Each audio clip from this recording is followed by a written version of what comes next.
Ang rosas na pitaka. Binili ko ito ng may ingat. Isang pitakang kulay rosas. Paborito mo raw dapat. Inisip kong baka sa simpleng bagay, mapansin mo rin ang pagtingin kong tagay. Sa malayo pa lang, batid ko na, hindi ako agnais mong makita.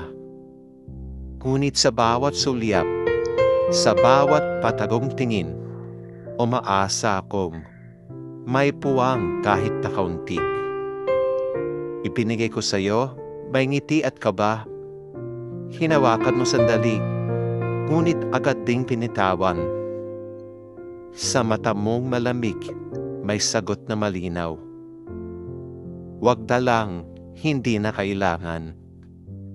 Doon ko nalaman, doon ko natanggap, na sa mundong ginagalawan mo, wala akong espasyo. Pang bawat lihim ko hangad ay mananatiling abo. At ang rosas na pitakay, kailanman di mo magugustuhan.